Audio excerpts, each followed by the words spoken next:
Welcome to Next Tech Consultants. Here are 5 iPhone tips that might be useful to your mother, grandmother, or even yourself. Before we begin, let's make sure Siri is properly configured. So the first thing we want to do is head into the Settings app, which looks like here. You can find this either by looking for the icon itself or swiping down on the home screen.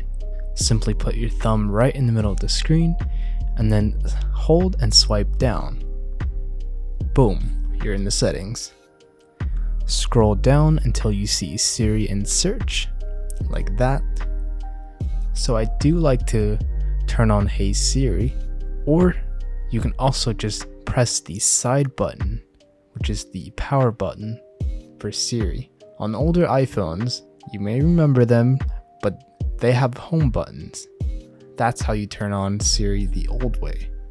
But with the new way, you simply just hold the power button like that, and then Siri would come up at the bottom of the screen. You can also change varieties of accents. So here we got British, English, voice of 1 and 2. Those are my favorites. You can go ahead and test which ones are the best for you. And then Siri responses. This is very useful if you want Siri to not talk to you back. What I mean talk is like talk out loud. So spoken responses, you have the option to select always, which means Siri will always talk back to you no matter what. And then when the silent mode is off, that is pretty straightforward. If the mute switch is turned on, then Siri will not speak to you. And then the third option is only with Hey Siri, which means Hey Siri would make your Siri talk to you, and then that's it. Any other time you use Siri, it will not speak back. What I like to show is the speech and the Siri captions. I want to know what Siri says to me, and then I want to know what I said to Siri, just in case I've said something wrong, or if Siri said something wrong to me, I can just read it instead of waiting for her to finish her sentences. I can read a lot faster than hearing. I like to turn it on, and let me show you what that looks like. Remind me tomorrow at 10 a.m. to get pizza.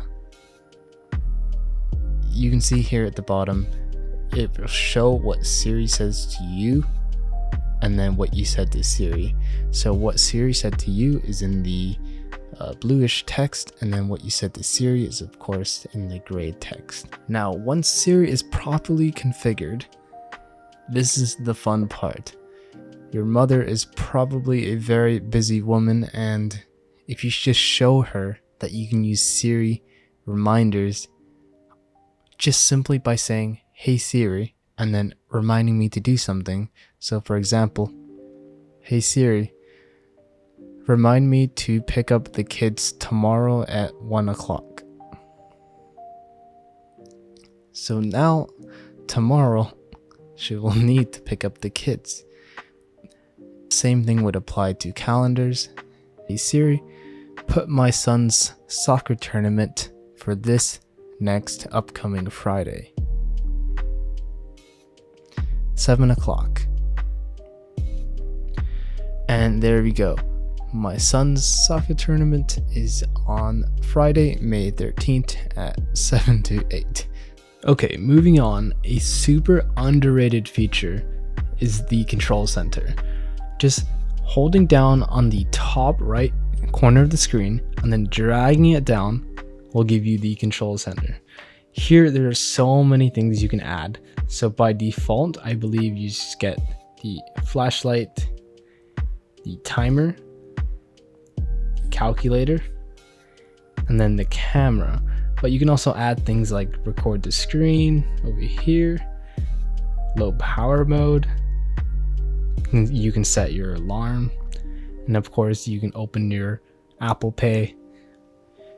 And to change the options that you can get, you go into the settings. So this is what the settings would look like. Scroll down until you get Control Center. And then here are all the possible options that you can add.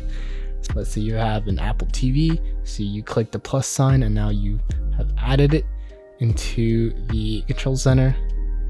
If you want it to be first, put it up to the top, and then here now you have the Apple TV remote. Simply click on it, and then there you go. You will search for your TV, and then you're good to go. And then the next tip you can find in the Messages app. So if you didn't know, there are actually iMessage apps, and you can find those by clicking the App Store button in Messages. So then here we are in the iMessage App Store. So there's many things you can download. There are stickers, there are emoji stickers. Also, there are iMessage games. One of the best that I recommend you guys to get is called Game Pigeon. So go ahead and type in the search for Game Pigeon. This app is super fun. So let's go ahead and open it. You get a plethora of fun games, including 8-ball, cup pong, and more. I'm sure you guys have played this. So make sure you guys challenge your mom to a 8-ball or even cup pong. Another tip I want to give you is saving that precious storage on the iPhone. I know lots of mothers like to take many pictures of their kids, whether you're on a trip to Disneyland or you're just out and about and getting some ice cream.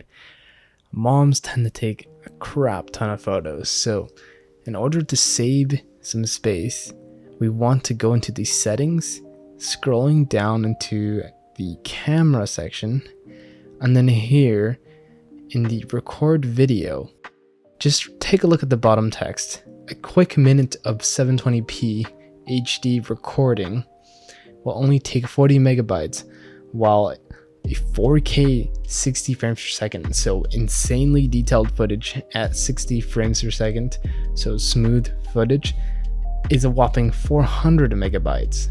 So you can take a 10-minute 720p clip or one single minute of a 4K clip. So you really decide. One thing I like to do is simply just asking, hey, can you tell a difference between these two qualities? Because if not, let's go ahead and select the lowest end possible video format. And then same thing with slow motion. Okay, that is about all we need to do in the camera settings. So let me show you guys that you can actually go to the video and then switch basically instantaneously from 720p, as you can see here. Just by tapping on it, you go into HD, tapping on it again, you go into the 4K. You can get 30 and 24 FPS. So, oh, I forgot about 60.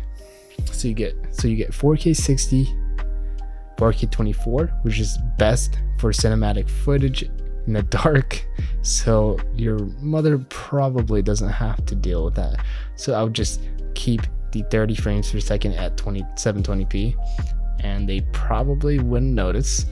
And then if they do notice, it is worth it to step it up to HD.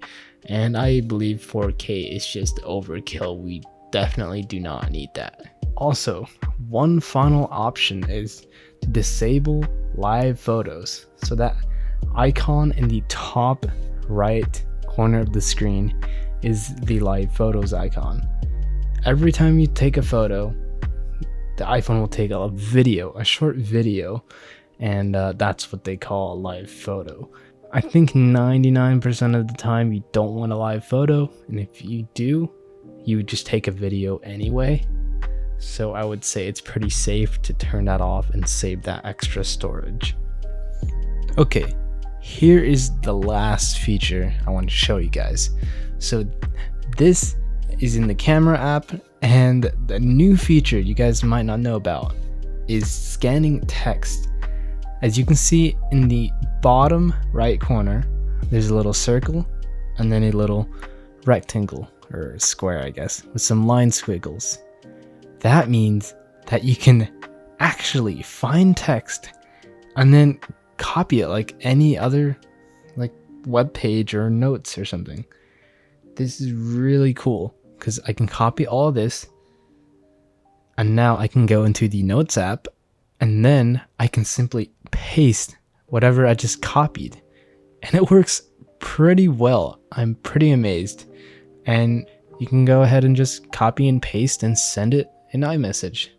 It's a super cool feature and surely help your mother out. And that concludes the video. I hope you guys enjoyed and learned something new today.